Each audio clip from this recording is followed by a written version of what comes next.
Well, welcome to the 8th or 9th or 10th Luncheon Society of 2021.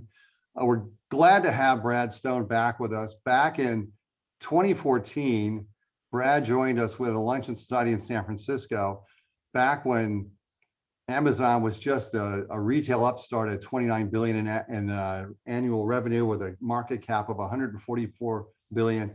They were a punk, a bunch of kids, an upstart. Today, well, as of 2020, they generated 386 billion in revenue, and they got a market cap of around 1.7 trillion dollars.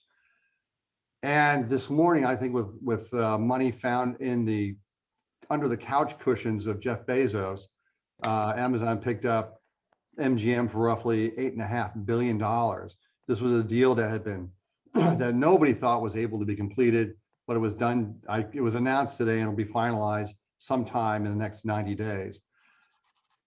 And so all of this raises all sorts of questions. How is Amazon able to really consolidate itself as an online juggernaut? Where do things go from here? At some point, will the federal government be forced to break up Amazon? What are Jeff Bezos's personal ambitions as they pertain to Amazon into space?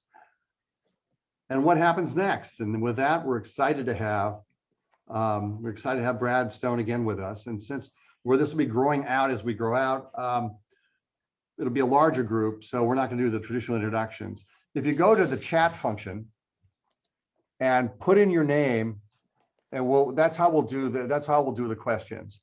So Jeff, Brad will talk for a bit, and then we'll go to the Q&A, and we'll just take it through there, and we'll run 90 minutes, and that'll be it.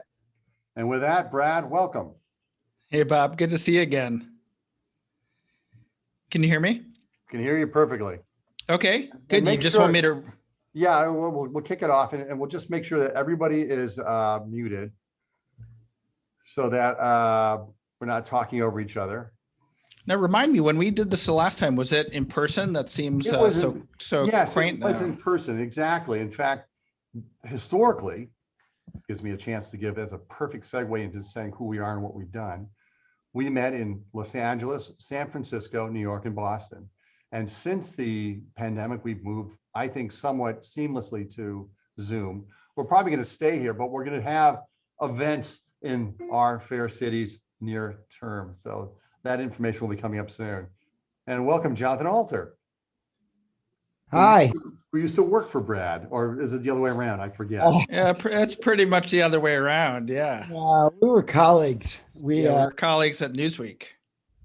And Larry Berman, before we jump in, sends his best. He can't join it. He sent you the Pham Sunam book a while back. He sends his regards. So Brad, take it away.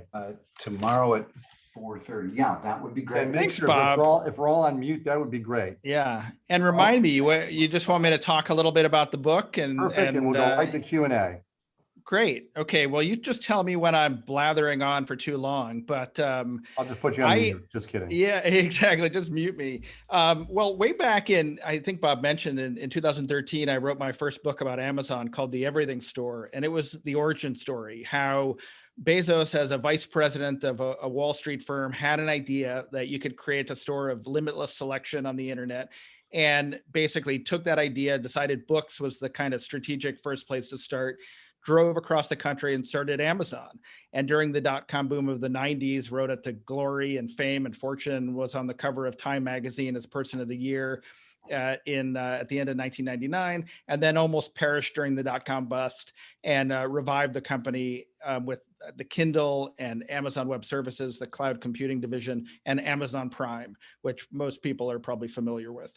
And I thought then I was good and done with Amazon. In fact, some people might remember Mackenzie Bezos, his wife at the time, gave me a 1-star review because they didn't appreciate the unflattering parts of the book, including the depiction of the Amazon culture as being a little cruel and a little intimidating. And really, I thought that was the end of it. I probably want to focus on other entrepreneurs. And I wrote a book called The Upstarts about Uber and Airbnb. But around 2017, it kind of struck me that the Amazon I had written about was consigned to history. This, this cute little $80 billion company that was all interested in revolutionizing books with the Kindle had really moved on. The Kindle company had become the Alexa company. There was an enterprise software company with AWS cloud computing. It had expanded around the world, and it was getting into Hollywood, as we saw today with the acquisition of MGM. And the other component of it was that the Jeff Bezos that I thought I knew, that I had written about, was a different guy. And that was true somewhat visibly and publicly to all of us as he bulked up and got jacked, as we say, and it started to look more like The Rock than the technology geek that he once was. And also in terms of his interests, buying the Washington Post, entangling with Donald Trump, throwing Hollywood parties to promote Amazon movies, appearing on the yachts of Barry Diller and David Geffen. And I report in the book, he's building his own super yacht, which will cost quite a pretty penny. And so he had transformed. So really what I had was a book about a metamorphosis. Amazon as the everything store turning into the everything company, pioneering new markets, also becoming the subject and maybe focus of obsessive attention for antitrust scrutiny from regulators and lawmakers around the world. Bezos becoming the wealthiest person in the world, and really that changing him. So that's the territory I cover in this book. There are a lot of different avenues. I tell the story of the creation of Alexa, Amazon's foray into supermarkets, its forays into Hollywood, the globalizing of the marketplace, and how the onslaught of Chinese sellers and sellers from abroad really created all sorts of safety and other kind of problems for Amazon's customers. The creation of its transportation division, and probably a lot of folks see now Amazon vans in their neighborhoods and Amazon trucks on their highways. That's really only happened in the last few years. And then really the story of Bezos's transformation, the ownership of the Washington Post, his forays into space with Blue Origin and competition with Elon Musk. And then, of course, I had a lot of fun untangling the whole saga with the National Enquirer, the government of Saudi Arabia, and the Trump administration. We can talk about that too, if you guys want. So really, this is a story, I think, of one of the most influential, if not the most influential business person of our age, and a company that has become so big that it's really legitimate to ask whether it's beginning to kind of blot out the nurturing sun of free competition and fair competition, as I write in the book.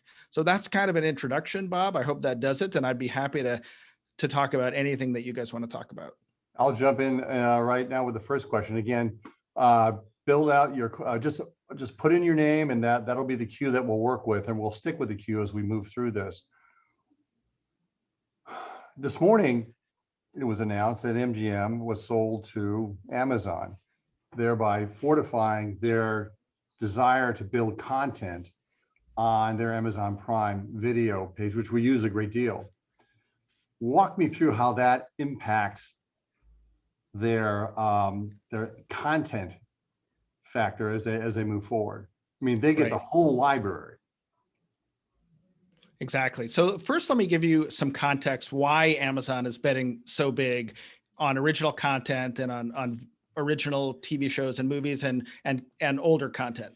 So the easiest way to think about it is as Amazon as the everything store, and it really wants to stock its shelves with every conceivable product. And for a long time, that meant DVDs.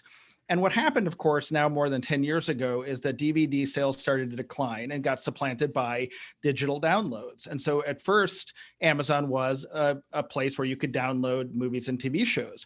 And then Netflix disrupted that model by allowing people to subscribe and watch anything they want.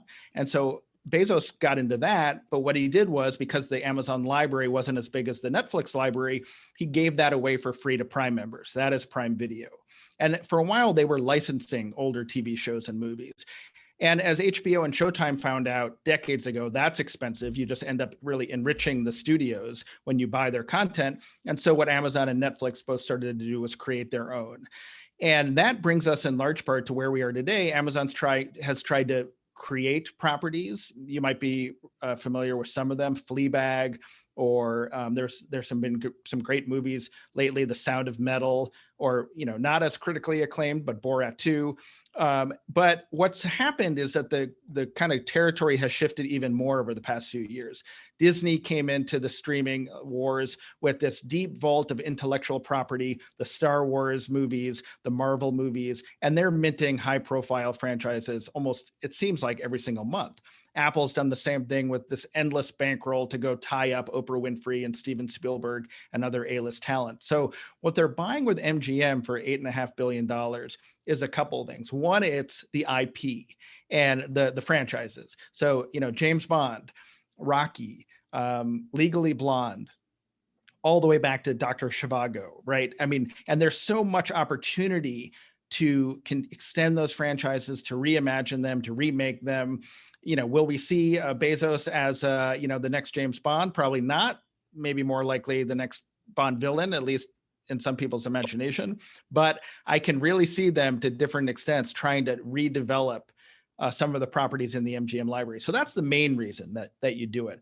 But a couple other things, and I'll go quickly. One is, 17,000 hours of TV programming, everything from Survivor to The Apprentice to Handmaid's Tale and Fargo. A lot of this is tied up in relationships with other networks, but eventually Amazon owns it. They can bring it to Prime Video, or they can advertise it against it in the service they have called IMDb TV. And Amazon's building a huge ad business, and that's a story I also tell in Amazon Unbound. And they're out there trying to bid on NFL games and Yankees games and Premier League soccer. So eventually, as with all things, Bezos has lots of ways to win and to monetize an asset. But you can see that back catalog and even some of the current series of MGM programming pouring into Amazon's two subscription services, Prime Video and IMDb TV. How's that, Bob? Does that capture it? Yes. In fact, before we go to the next question, which is Lee, I'm gonna pull rank as moderator. Barry, you work for MGM. You had a question, or did you have a comment, or was just a statement of fact? No, it's a statement. I'm not entirely sure what question.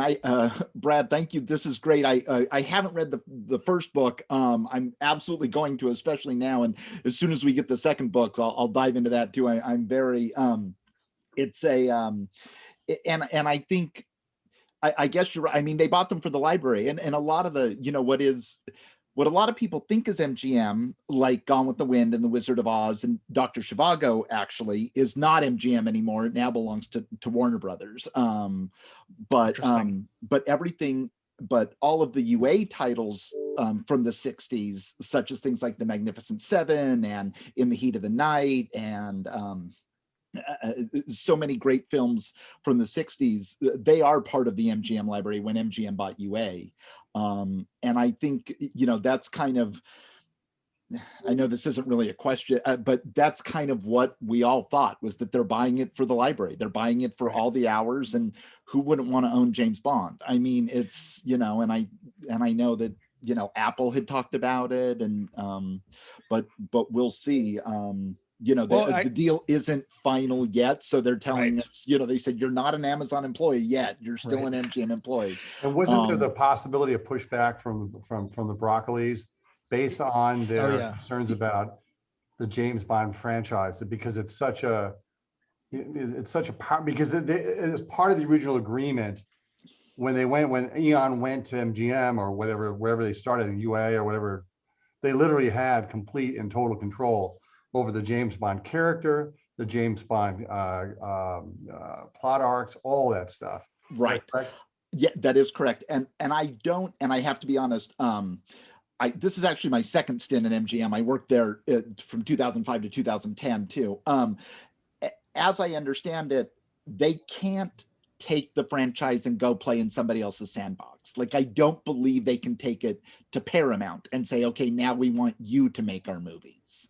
So I think that it's kind of a co-ownership with MGM, which will now be Amazon, but I don't know how that all shakes out. But I do think that family has an extraordinary amount of control. And if Amazon wants to bring those movies directly to its streaming service, or even have a say in casting the next James Bond after Daniel Craig, they're going to have to go through the Broccoli family. Yes.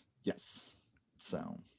But I also just, Barry, I really quickly wanted to say one thing that I think you're right about is all these studios had these vast catalogs of content that for many years they couldn't monetize, or they would monetize, but through these long deals with other networks. And so Amazon might be buying this library, but not all of it is useful to them. I mean, they're, Fargo with FX, or Handmaid's Tale with Hulu, and a lot of the archive catalog is probably spoken for the foreseeable future. And so it will be a kind of gradually, clawing back some of the content, or waiting for deals to sunset before Amazon has full access to the MGM library. Right. The other thing is MGM owns the Epix channel, so I don't know what Amazon, I have no idea. We have no idea what they'll do with that. So, right. Yeah. Right. And they're gonna, by the way, most of like Heat of the Night and all of that stuff, they're already redoing some of the shows. So some of it, the catalog was sold to Warner's, like the books and all that stuff, certain pre-stuff, but a lot of the stuff still exists. They've been redoing the IP, which they will take a part of. Like Warren Littlefield is redoing some of that stuff, and his deal over at MGM is they own the content, and now Amazon owns it. Just Okay, so we go on to just Lee as a- Weinberg, then Stephen, then Luke. Lee, you're up. You've got a question on antitrust. Go ahead. Antitrust, I just wondered, I mean, it's not this year that I thought about antitrust. I'm an attorney. I thought about antitrust 2 years ago. I mean, many of our clients have even been impacted by Amazon and its far-reaching ability to destroy retail. And they make so much money in terms of the spread when you're forced to sell through Amazon. Or face your business not doing that well. So I didn't know what the current situation is, where if there's a history already with respect to antitrust, maybe you could share something on that. Sure.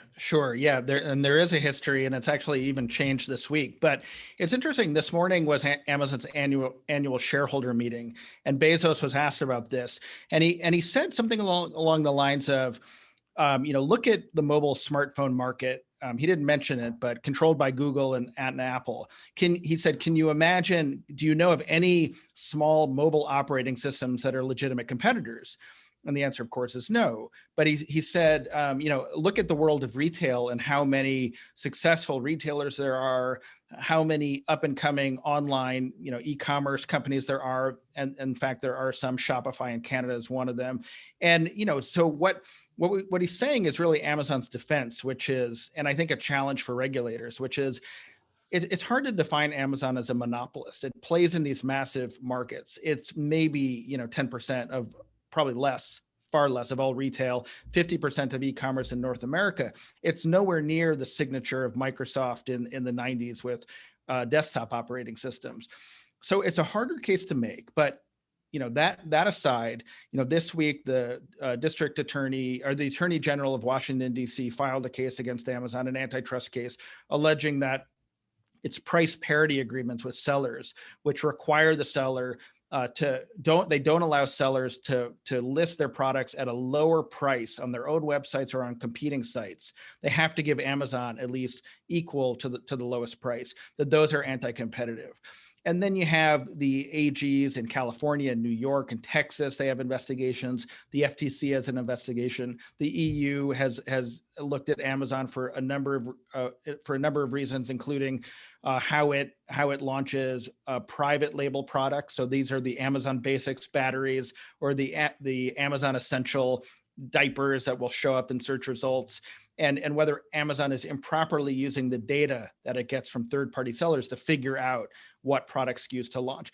That is, legitimate grounds for inquiry. I think we'll see Amazon change some of its policies that maybe seemed, more pro-competitive, or let me use a double negative, that seemed not as anti-competitive when they were a smaller company, and now that they're a juggernaut, they just don't smell right. This idea that Amazon might be looking at the data from the sellers that use Amazon.com to figure out what private product label to launch. Amazon will claim that Walmart and Costco and other retailers essentially do that too. But again, it's the everything store. It has infinite shelves, and other sellers are paying it so much in fees and advertising fees that it doesn't smell right. So I think we'll see the regulatory scrutiny, certainly distract Amazon, certainly capture headlines. We'll see Andy Jassy, the new CEO, testifying in front of Congress. I'm sure Bezos wants nothing to do with it anymore. But I don't see the kind of existential threat of a breakup in anywhere near the short-term future. And Lee, as an attorney, you can pull rank on me easily, but I think those cases are incredibly hard and take very long. It's never easy to break up. I'm wondering if politically the winds have shifted now that the Biden administration is here instead of his enemy Trump as well. Perhaps they're not as eager to go after. The Biden folks and including President Biden have demonstrated a real willingness to scrutinize big tech, and they have brought some of Amazon's biggest critics, like Lena Khan, who's now has been appointed, hasn't yet been approved, I don't think, as a commissioner at the FTC. She wrote a famous paper, The Amazon Antitrust Paradox, for Yale Law Review, which basically advocated for a rethinking of antitrust law so that it doesn't prioritize anti-competitive pricing techniques, but a larger look at how tech companies wield their power. And she's now a member, of the FTC. Other critics have come into the White House. But look, I mean, just because the political winds have shifted, these are legal processes, and I still think it'll be quite difficult. Thank you. And with that, we go to Stephen Schlesinger. You're on mute. Can you hear me? Yes. I want to talk to you about the Washington Post. First of all, why did Bezos buy the Washington Post? Did he not realize that he was going to get into political trouble with editorials from the Post with any administration? I mean, for example, he lost a big defense contract because of, his bid on, I can't remember, it was IBM or something was bidding against him because Trump didn't like him. And also, the other part of it is, how does the Washington Post cover Bezos and Amazon? I mean, do they ever do stories of a negative sort about him? So anyway, if you can deal with those two questions. Yeah, those are both great questions.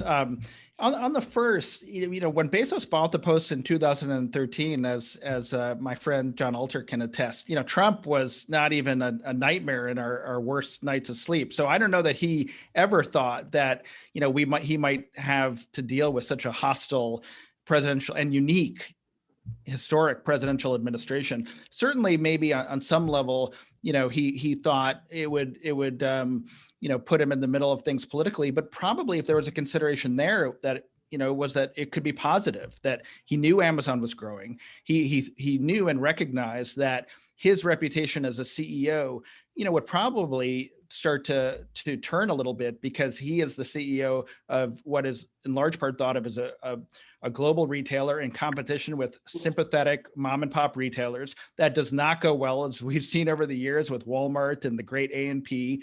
And that buying the Post and being seen as a savior of a national journalistic institution could only be good for his political image. And then what happened was we had the 2016 campaign and the election of Donald Trump. And Bezos, I think, took a lot of pride, not just in putting the Post on firm financial footing, which he did, but publicly defending its reputation, defending his journalists, getting into tangles with Trump as he attacked the Washington Post, with MBS over the murder of Jamal Khashoggi, and I think he just sort of enjoyed that, and it did inflict a toll on Amazon. As you say, Amazon lost the $10 billion JEDI contract to Microsoft, but it's interesting, Stephen, that Amazon's contesting that, and the Pentagon judges ruled that the Pentagon has to reevaluate it, and we might actually see the contract thrown out and put back up for bid, maybe divvied out. So Amazon certainly went through a tough 4 years, and there was a lot of critical scrutiny from Trump and his allies.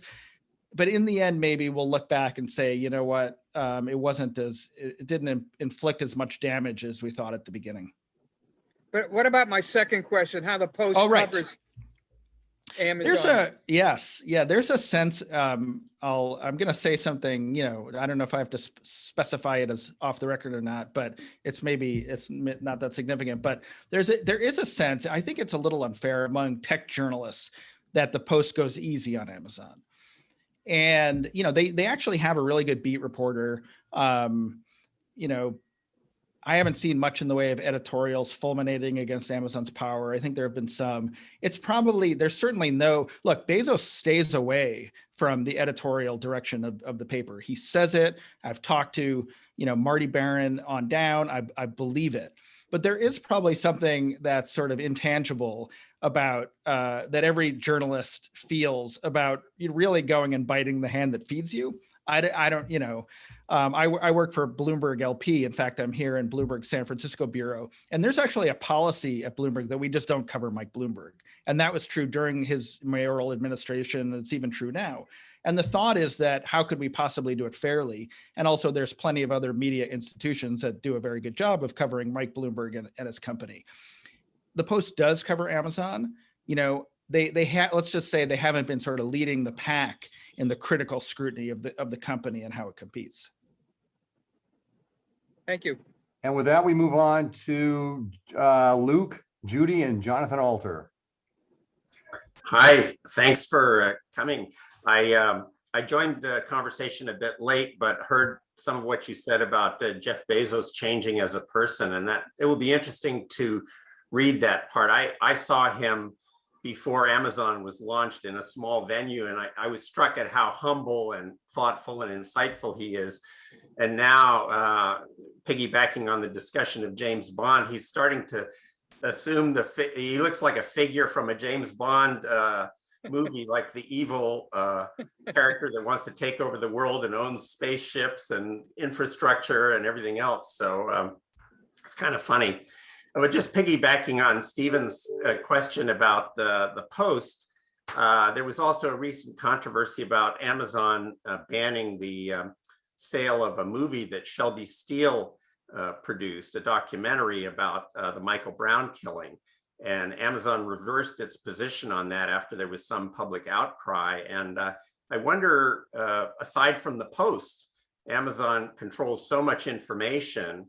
What do you think about that? And what are the fears about censorship or controlling thought for a large segment of the public? Yeah, that's interesting. And I actually don't know much about the specific documentary that you're talking about. My mind went to recently when AWS essentially deplatformed the Parler social network, this social network for conservative thought that had played a role in the Capitol insurrection in January. And, that seemed like a very somewhat reasonable decision that raised obviously a lot of concern and anxiety among folks. And yeah, I think Amazon is not alone here. It's Google and Facebook and Microsoft, and their decisions whether to allow President Trump to tweet or a social network like Parler to exist, or a documentary like the Michael Brown film that you're talking about to be distributed, are a little worrisome. I mean, these should be public policy decisions at some point. And where it would really get, I think, worrisome is if there are no alternative routes to market. I mean, I think that what companies like Amazon and Google and Facebook are doing right now is they have to be reactive, to the political activism that's coming from their employees who are increasingly vocal. There are petitions every single day, and in some cases protests around how these employees want their companies to behave. Amazon's actually been the least receptive, I think, to that, and they have fired a lot of the whistleblowers. Google, we saw Google pull out essentially from the Jedi contract because of an employee uproar. And in fact, Amazon has stopped selling its facial recognition service to police in large part because of criticism from inside and outside the company. So these companies are in a really difficult position, right? They need to take what they view at least as sort of mainstream political action, or they could face a really real rebellion from either their employees or their customers. At the same time, where they're so big, they kind of have a civic responsibility to continue, at least in America, right, where we believe that alternate points of view should be heard. And so I think the good thing about the internet is that, like, even Parler, as horrible as we might think the speech on there was, ultimately did find a route back to the market, and as I think is still operating. So, right now it goes back to what I said about monopoly. Amazon actually, it seems huge, but it operates in these really vast categories of retail and enterprise computing where there are alternatives. the follow-up to that before we go on to the next question is this. By having too much focus on too many things, does Amazon dull its overall overarching vision for the future? Yeah. I mean, that I think is a vulnerability. It's also part of the incredible magic that it hasn't happened already. I mean, this is now a company that you can't really even easily categorize. It does so many things at once. And it's a virtue of Bezos's leadership style, but also the culture that he set up at Amazon and the decentralization of it, and all these long-term executives that are kind of the CEOs of their own divisions. You know, it's like a company of 1,000 CEOs, and they all interoperate in some interesting kind of ways, and it's overseen by Bezos and his leadership team. But that decentralization has allowed them to do many things at once. But the other point I was going to make is that I do think that they're serving so many constituencies now that it has opened up room for competitors to come in. And, you know, a great example is in the retail business, they have this marketplace that is open to any seller anywhere around the world. And that's, you know, kind of a race to the bottom. Lots of overseas brands with names you wouldn't recognize, but lower prices that appear at the top of the search results. And so it hasn't really become a safe space for brands. And the Nikes of the world and the Birkenstocks, they don't sell on Amazon anymore. And it's either on their own site or I mentioned the Canadian company Shopify has created an enormous business recently, basically by catering to that segment of the market. So I don't think this is a fatal flaw for Amazon right now, but it has certainly opened up opportunities for competitors. Okay, and with that, we'll go to, I think, Judy, you had a question. Did you have a question, or was it an earlier comment? It was a comment, but I now, following up on what you just said about this lower tier that's on Amazon, it's a very interesting thing because they're offering. I have some clients who have their brand now that they're pushing out to market. Amazon is offering them, in order to get them to be the top of the chain, they're offering a different deal that they couldn't get through Shopify because they're not a brand yet that has developed. So they're giving them a different rate in order to attract them to be on Amazon, in order to get to that, you know, recommended seller thing. So it's an interesting model that what they're doing is they're becoming the Walmart, so to speak. And Walmart, by the way, I just as another aside, but believe it or not, Walmart has been buying up the like brand names. I actually bought my son, although he doesn't know it, I bought him a designer watch for half the price on Walmart. But he doesn't know it came from Walmart, or he. Well, the secret's out, Judy. Okay, I got some bad news. Yeah. Well, he's not here now. He's at work, probably modeling people that he has his Gucci watch. But he did that. If he found out that it came from Walmart, he'd be horrified. So anyway, so that was all, just as a fallout. And I did want to just say about the Amazon buying MGM. I was there before when. It was a big deal when Ted Turner bought MGM, because, how are you going to have this news and Turner buying MGM? And, that was Kirk Kerkorian kept selling the same shirt, and he would sell his MGM and he'd say, but it has to hang in my closet. And then he'd buy it back. But there was a big controversy then that Turner had bought MGM, and because there was, his news station. So just as how far we've come, that's all. And with that, we go to Jonathan Alter. You're up. Then Carrie Beecham and Where's my mute? And then Mike Faith. Brad, are they going to get into advertising? A stock analyst said that, amazingly enough, it's been like somebody fighting with a hand tied behind their back, because if they want to get heavily into advertising, they could and become, an unbelievable advertising platform, which they haven't really exploited. And then the other question I had is a little bit self-interested. I co-produced what was the first television show on Amazon, a show called Alpha House with John Goodman that I did with Gary Trudeau. And we were dealing with Amazon Studios, and their studio boss got Me Too'd. And I have no idea what's going on at Amazon Studios these days, and whether it's got good leadership and whether they will now take over MGM. Are they about to become biggest studio in the country? So any light that you could shed on that would be great. Yeah, thanks, John. I'll do the second one first. An executive named Jen Salke runs Amazon Studios. She's got a boss, Mike Hopkins, who I don't remember where he came from, but he's a long time Hollywood guy. He's doing the deal right now with MGM. I think we're only beginning to see the impact of her tenure at Amazon Studios, but they've actually, I think the focus has been on more mainstream, global fare. So the Jack Ryan series, The Boys, which is a superhero thing. And then Lord of the Rings, this upcoming J.R.R. Tolkien story that Amazon has spent hundreds of millions of dollars on. It is in the middle of one of the most expensive productions in history. So back then, Bezos, 2017, he said to the earlier leadership incarnation at Amazon Studios, "Bring me my Game of Thrones," and that's what we're seeing. We're seeing Amazon, casting about to try to get a global hit that can really serve as an introduction for Amazon and Amazon Prime into all the new countries that it's entering. So I think they allow MGM to operate somewhat independently. That is kind of the operating model at Amazon, Whole Foods Market, Zappos, all these companies. Yeah. They tend to let them go, but then we'll see the products integrated. And as we talked about, that MGM catalog and some of the franchises appearing on Prime Video and IMDb TV.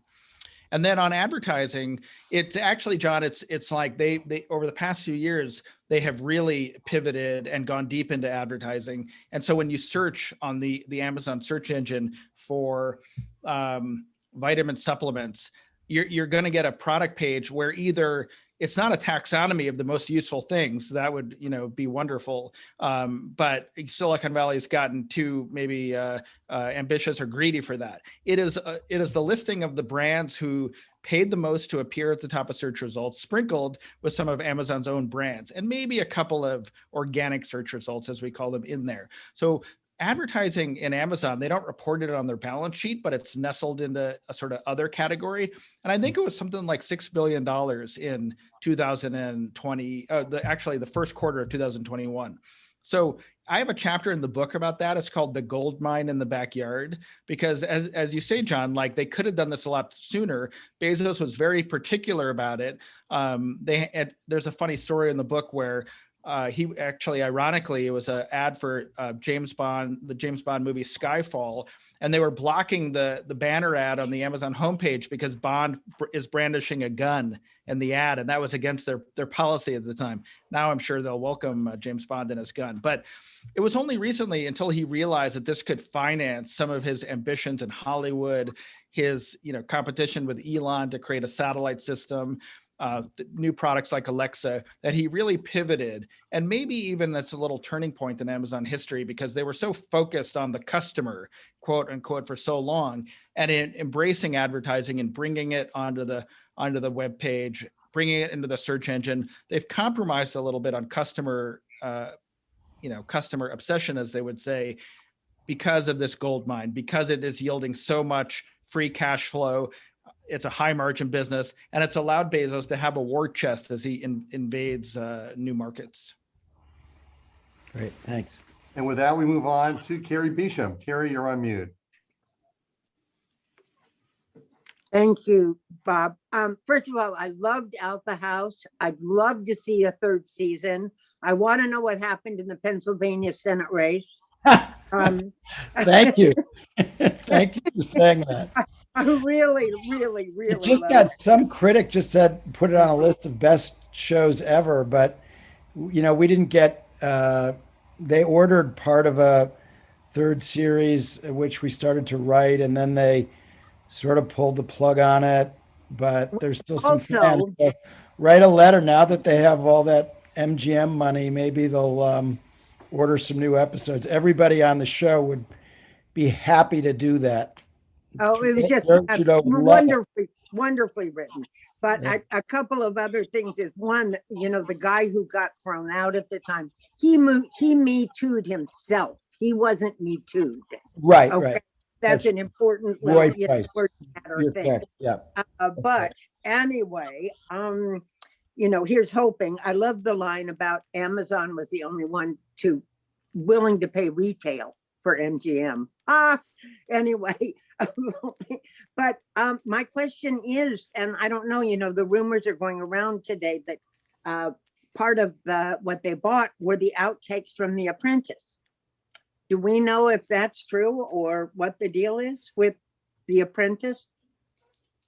Yeah, I don't carry that. I saw that too. I mean, I think that started as a little bit of a joke that maybe Jeff Bezos would now have access to the incriminating material from Donald Trump, and that's probably true.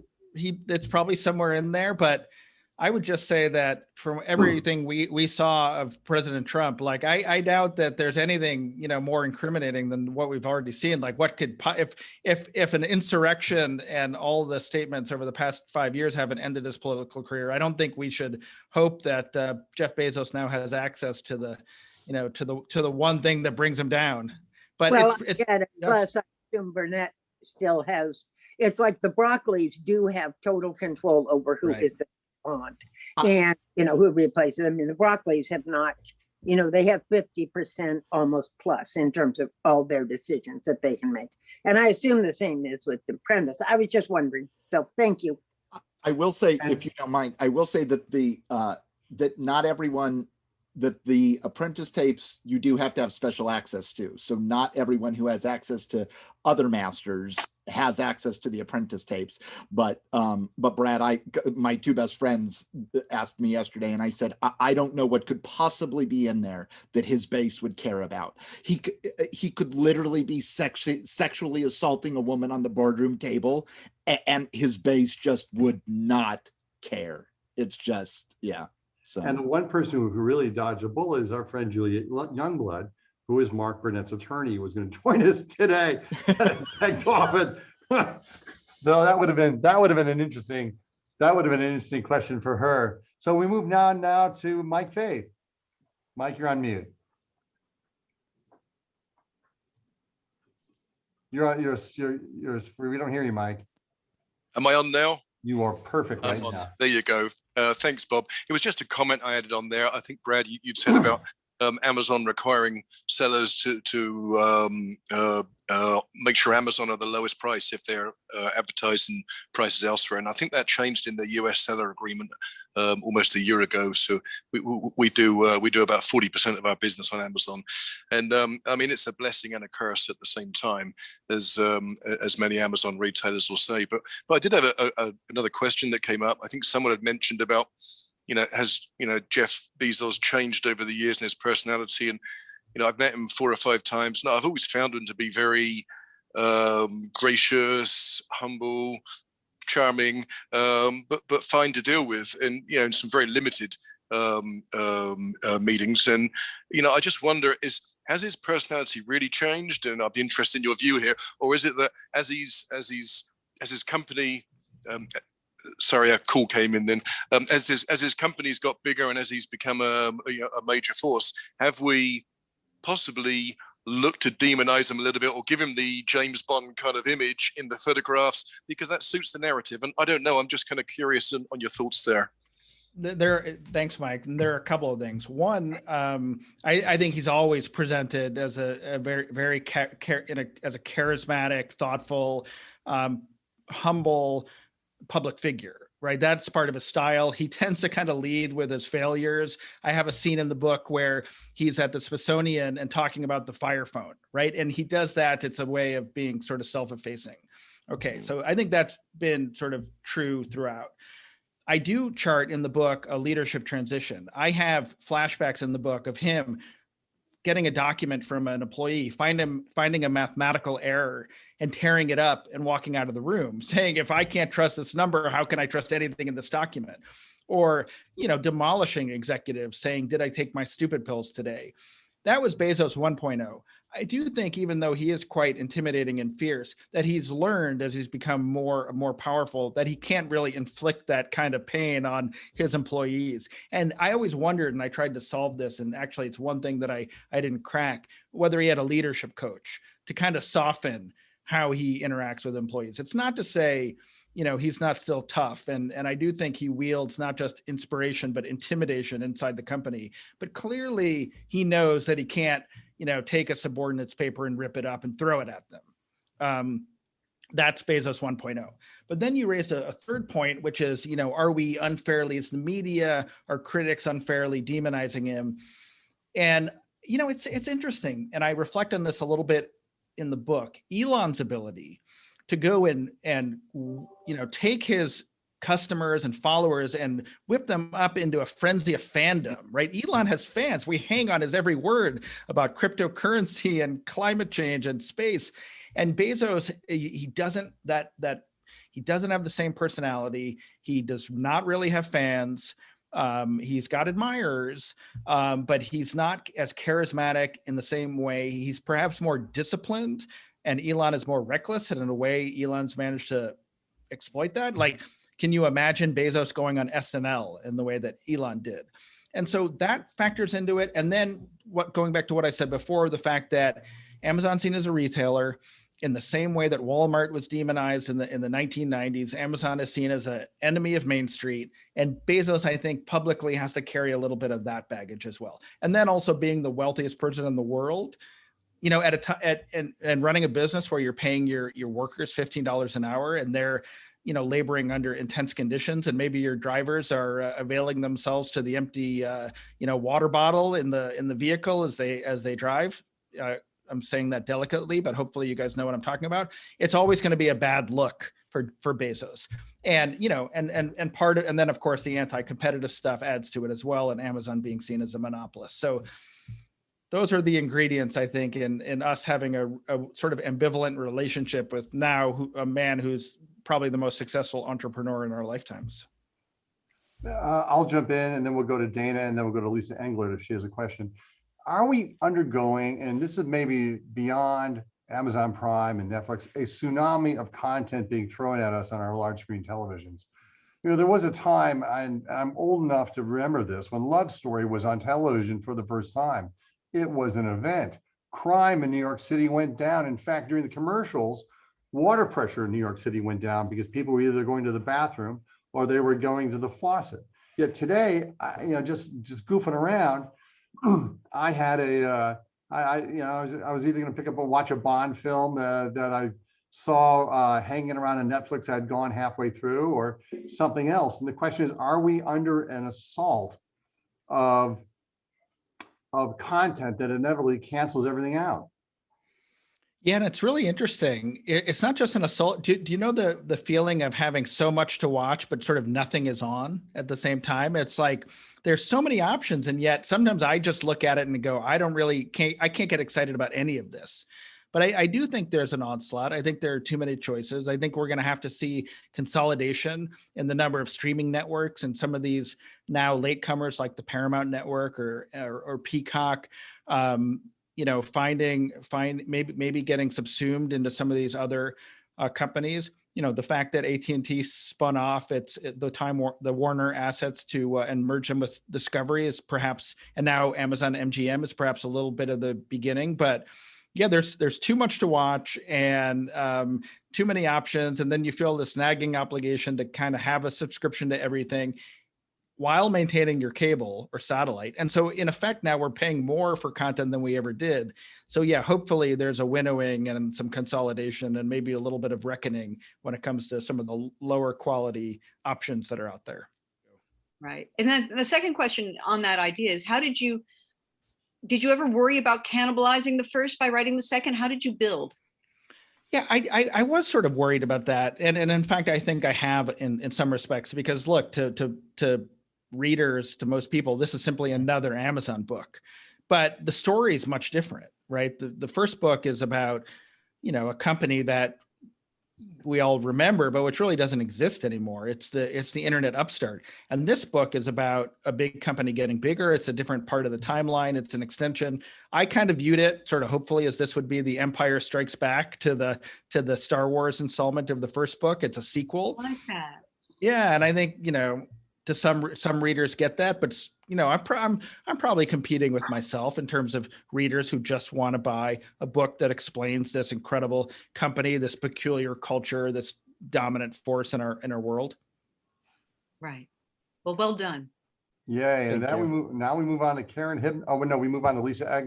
Lisa, do you have a question? I did, Brad. I was wondering if you could speak to on a more local level. In Greece, in Rochester, New York, we have a proposed 180,000 square foot warehouse coming in by a developer out of Buffalo who's been promised tax breaks.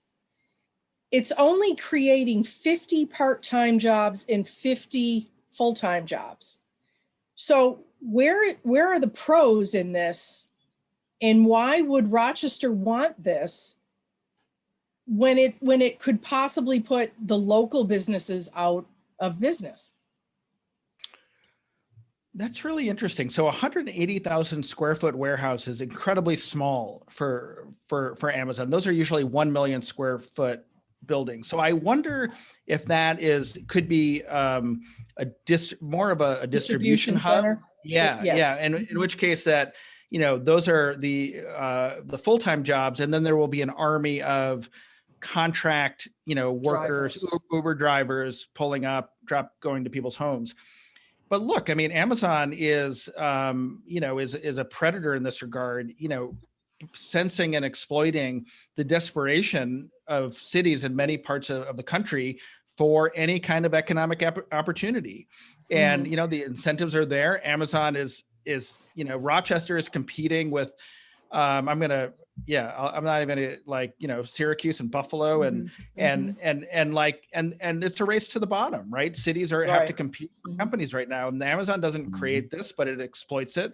And the great illustration of it was the HQ2 search, where they literally pitted 238 regions against each other to offer the biggest incentive packages, and then went to New York and Washington, DC anyway. And that's a story I tell in the book. So Amazon's taken advantage of the current climate around, economic opportunity and jobs and the hunger, not just of cities, but political figures to show their constituents progress in terms of bringing jobs.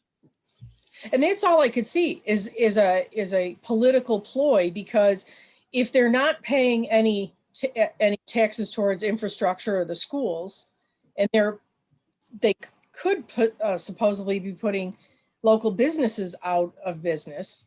I mean, what's in it for the people?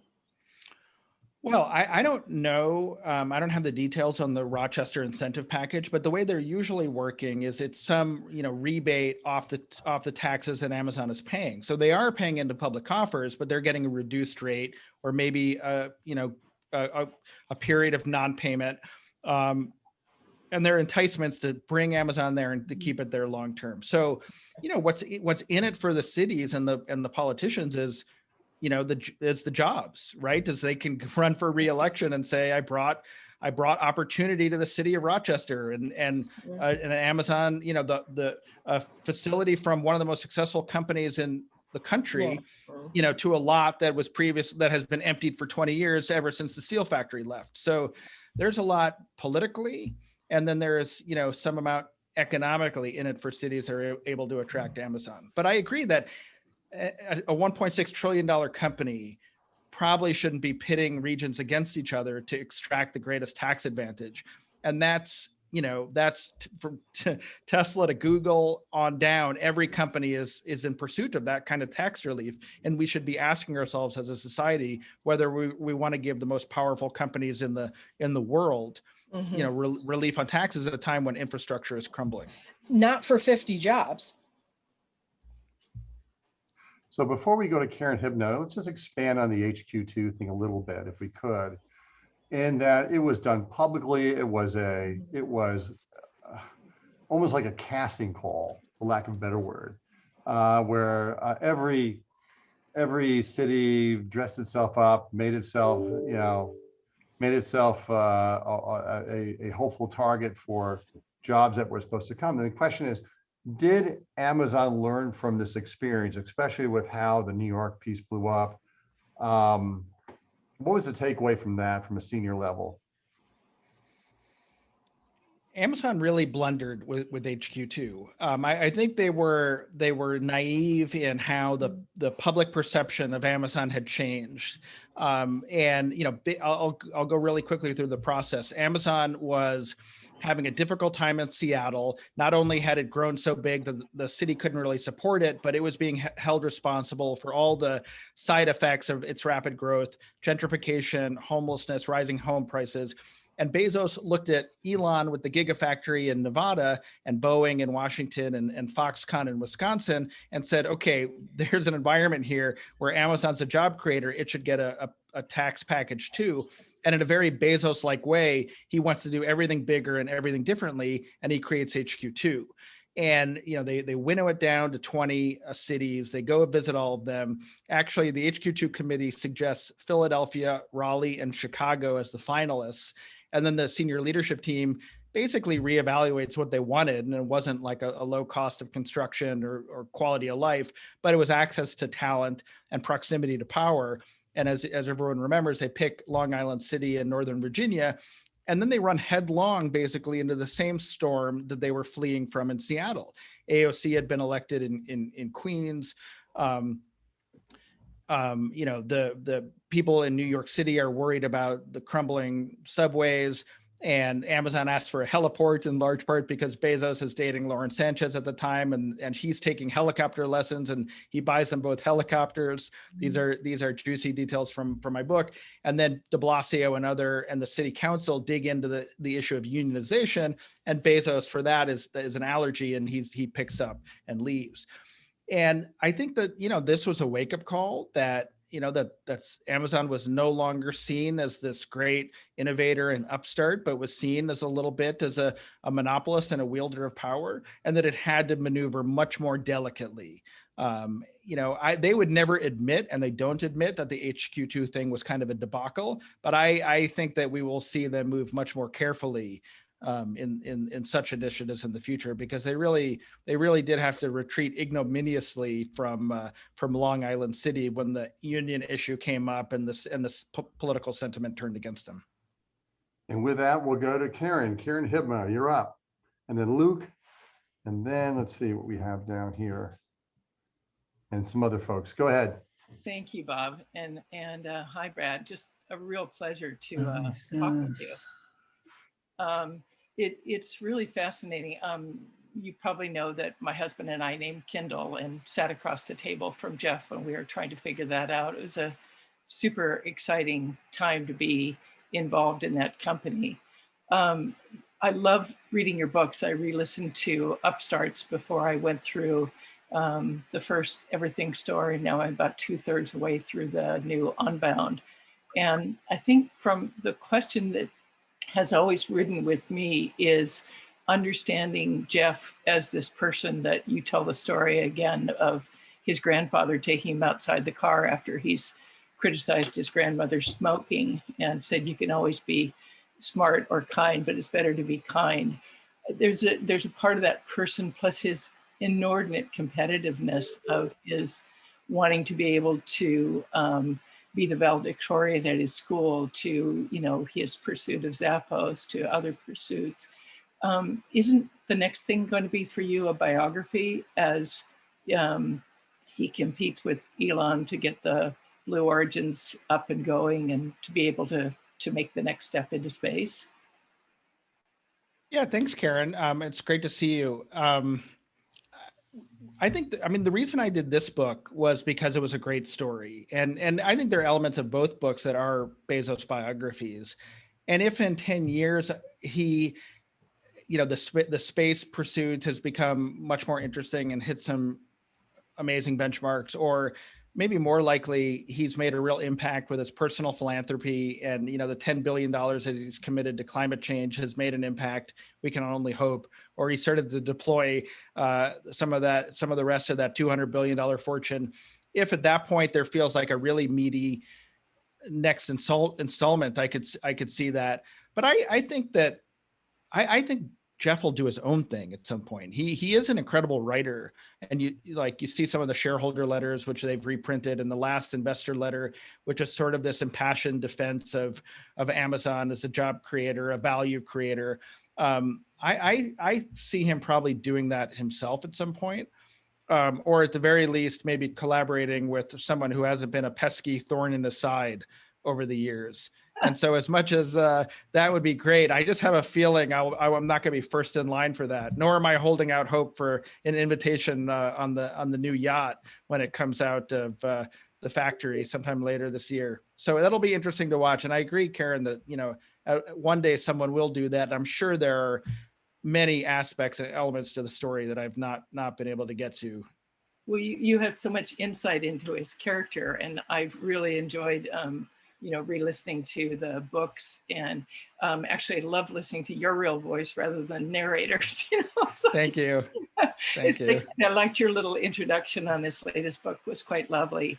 And it's so interesting to see someone like that who, when Isaacson wrote the book about jobs, everybody had to read it because he was suddenly this person that was no longer going to be with us. And this story is about Amazon, but Amazon, I think, is only the most known creation of what Bezonian, as you call it, is going to be. I mean, I think of him more as a Leonardo type of person who just relentlessly pursues anything that he's interested in. And his engagement with the Long Now has been quite wonderful because, of course, Kevin and Stuart and everybody have really benefited from his participation, but they've also really advised him a lot. So I'm hopeful for that future. That's why I think it would be fun to have you go along on the ride for that one. So have you visited the clock, Karen? Yes, I have. Yeah.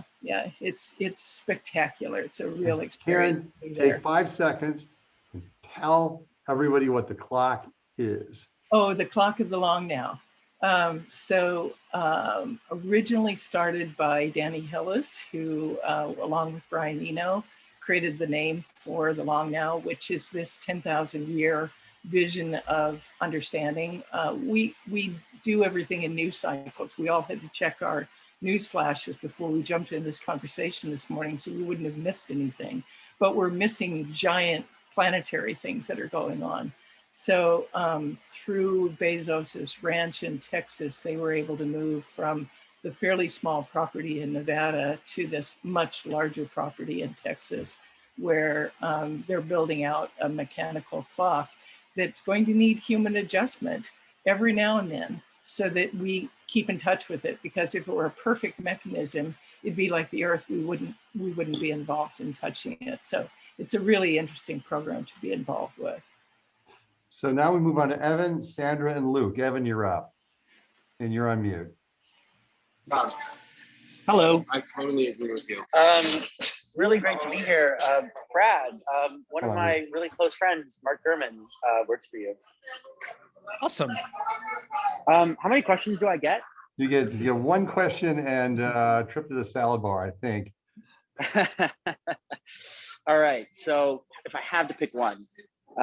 So one of the things I've always been really struck by with Amazon is that a lot of the ideas that they have had and have been successful, you even have an anecdote about Alexa in your book, are things that they've thought about in actually great specificity, like 15 years ahead of time, and been right about. So I'm kind of wondering, what do you think are some of the most interesting things that they're thinking about right now for 10, 15 years in the future with that level of specificity? Interesting. Yeah, thanks, Evan. I'll just really quickly tell the Alexa story. So Bezos in 2010, so this was about 4 or 5 years before they launched it, was looking for ways to exploit Amazon's advantage in cloud computing. And he's a big science fiction reader, obviously observing the landscape, and he intuits that voice recognition is going to be right around the corner in terms of being ready. And he sends an email to his executives: we should build a $20 computer whose brains are in the cloud that's completely controllable by your voice. And that email and the whiteboard drawing, which I have in my book, is really the beginning of the Alexa project. And he does, he likes to say he thinks a couple years ahead and gives new businesses 7 to 10 years of runway. And so what they're working on now, I'm sure there's a lot of things that we don't know about. I'll mention kind of 3. One is this satellite network that they're calling Project Kuiper that they want to launch. It's in competition with SpaceX's Starlink.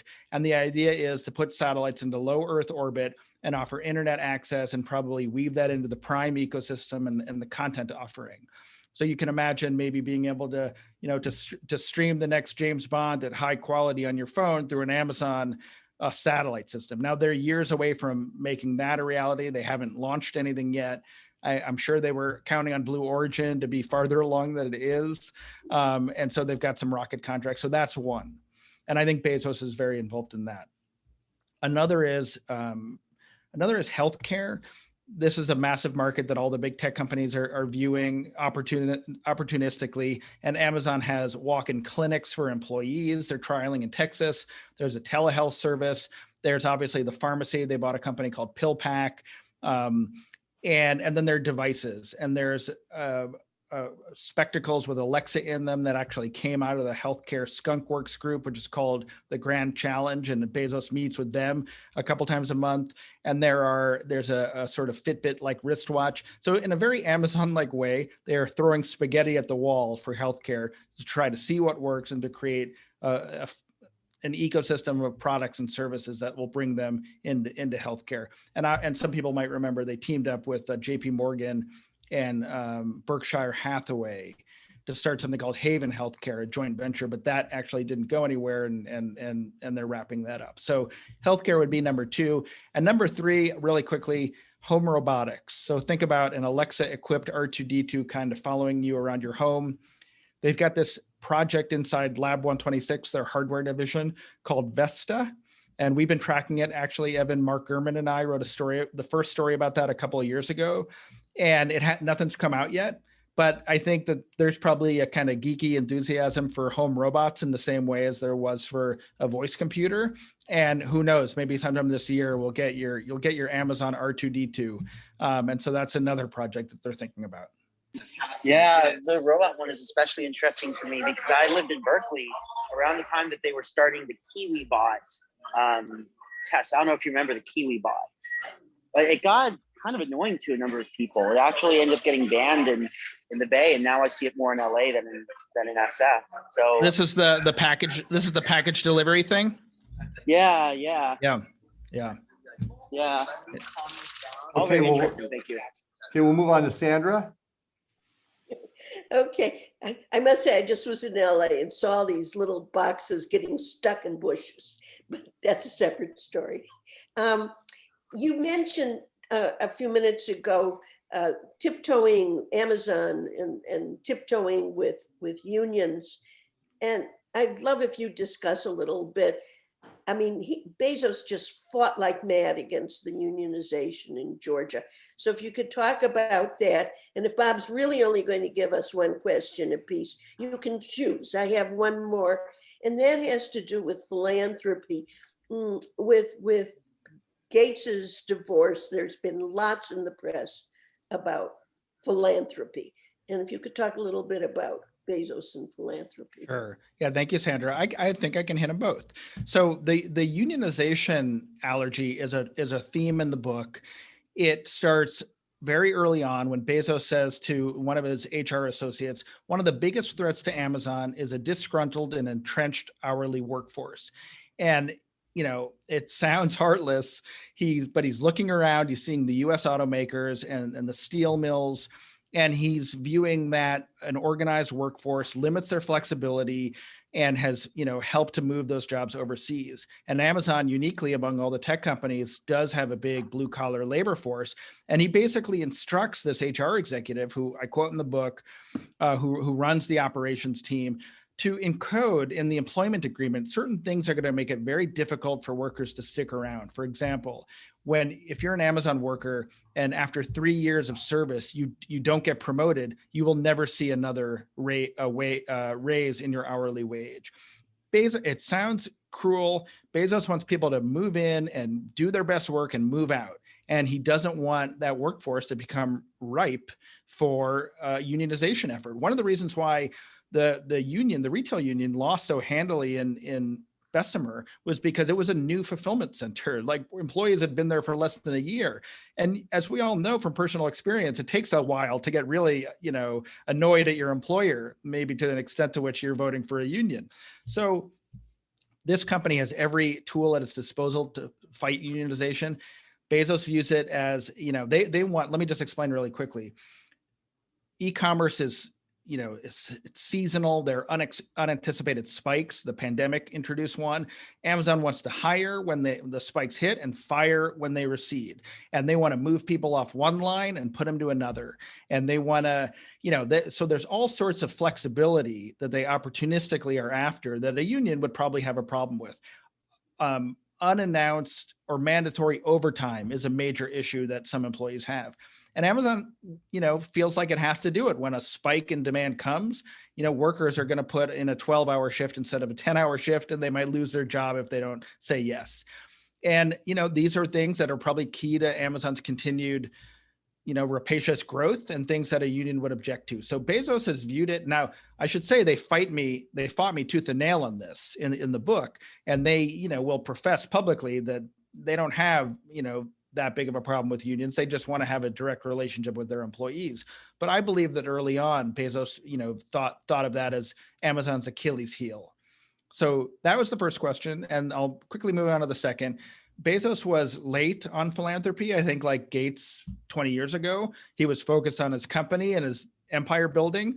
And it was only until he got ever wealthier and became more in the public eye that he often responds to criticism, reads it and responds in this way. And he started the Day One Fund with his then wife, Mackenzie, to start some academies for preschool education. And then, of course, the fortune kept growing, and more recently started the Bezos Earth Fund to address climate change, and has given away, I think, $1 billion so far. So he's got a lot of work to do.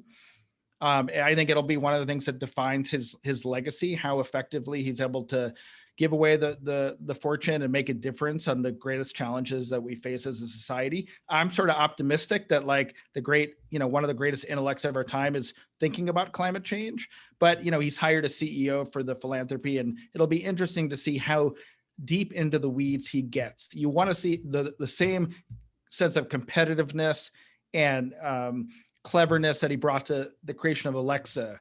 You want to see that applied to climate change. And now we go to Luke, and we've got time for a question after Luke, which I'll take, and that'll bring us to the bottom of the hour, and then we go back to our lives. So with that, Luke, you're up. You're on mute. Did we lose him? Oh, thanks. I had put another question in the chat about trust, but you mentioned something about the healthcare enterprise, and I was wondering if you could expand a little bit about that. It seemed to me that healthcare is one of those last vastly inefficient large industries. And, those were three companies with great leadership and track record at bringing efficiency to large enterprises. Do you think they really failed, or was the intention to just dip their toes in, get some information, and now they're moving in stealth mode to do something else? Or what happened with that? It failed very quickly. Yeah, thanks, Luke. I don't know. I don't have too many details about why Haven Healthcare, shut its doors. But the metaphor that I think about, and this will be somewhat grotesque, but is when three young people are sharing an apartment, let's say in New York City, three roommates, and the bathroom never gets cleaned because nobody wants to be the person to clean the bathroom. Right. And that was the problem with the three-part joint venture between these three large companies. Like, who's really owns it? Who's going to do the dirty work? Who's really going to hire and inspire and fund the thing? And ultimately, it was I think they tried to set it up to operate autonomously, to bring the employee bases together and get discounts and maybe innovate a little bit on employer healthcare insurance. And for whatever reason, and I really don't know, it didn't get much traction. I would just say that when it started, it struck people as odd.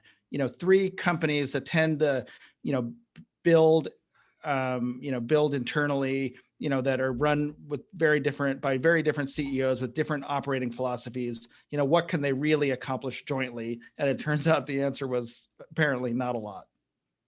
So I agree that they're all on their own now. And obviously Amazon has its own ambitions in healthcare. And I don't think they didn't seem to miss a beat by Haven not working out. Well, that's what I was getting at. I would think all of those three CEOs would be smart enough to know that three-headed dragon would be a hard one to manage. And I wonder if all of them went into it with some personal agenda that wasn't really on the table when they started it. I don't know. I mean, I quote Jamie Dimon in the book. He's a personal friend of Bezos's. He was my kind of character witness about Bezos's transformation and metamorphosis. But at the time I talked to him, I think Haven Healthcare was nothing had been announced. So I wasn't able to go deep with him about, what they were thinking and if there was an agenda there. And I'll go to the final question. It'll address the final frontier. It seems as if the trophy of uber rich guys these days is somehow getting into space, either in a suborbital or fully orbital. SpaceX has been able to do it and do it well. In fact, the lunar module of the future will be a SpaceX, will be SpaceX derived. You have Blue Origin, you've got Branson doing his stuff. I mean, how much of this is ego? How much of this is science? And how much of this is sustainable? Well, thank you, Bob, and thank you, everyone. This has been a lot of fun. I don't think it's ego. I think it's really, at least for Bezos and Elon, is a childhood dream, watching the Apollo program, feeling like American efforts in space had stagnated, and feeling like private wealth could open up the frontier and create a healthier ecosystem. And I think they've been right. I mean, Blue Origin has just really lagged well behind, but SpaceX is now the premier, rocket provider in the world. And I think raised the bar for ULA and every other, rocket manufacturer. And, and so it's not really just about a trip. Well, it's not just about a trip to Mars and the glory that comes from that. It's about, unlocking entrepreneurship and commerce in space. And so, yeah, I maybe because I'm a true believer and love the same sci-fi books, I'm not cynical about that. And I do think it's sustainable. The fact that, governments are clamoring now and commercial satellite makers are clamoring to sign up for a SpaceX rocket launch, or maybe one day, a Blue Origin rocket launch, shows that there's a lot of business there, government sponsored business, but also just in terms of the satellite market. And so it's absolutely sustainable. The question is ultimately how many players will there be? And there's a question, as Blue Origin and some of these other companies lag, is SpaceX off to such a fast start and an early lead, fueled by the profits and the income from their government contracts, that ultimately they'll be uncatchable? And the reason why I ask this is because over the years, we've had a number of folks from NASA who years ago be very, they didn't take it particularly serious. Christopher Kraft, who ran NASA's mission control for many years, joined us, and he just kind of dismissed it, not thinking that it could take place.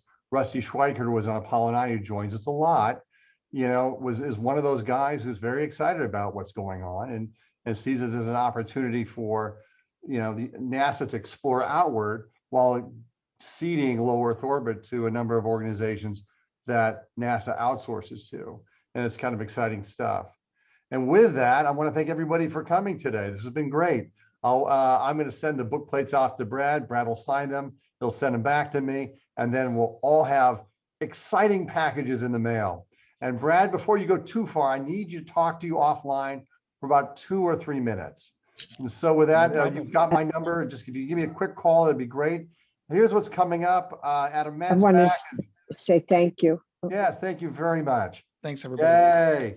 So we got a variety of stuff coming up. Great. Just watch your email and we'll go from there. Thank you so much. And Brad, if you can give me a quick call, it'd be fab. Okay. Take care, everybody. Bob.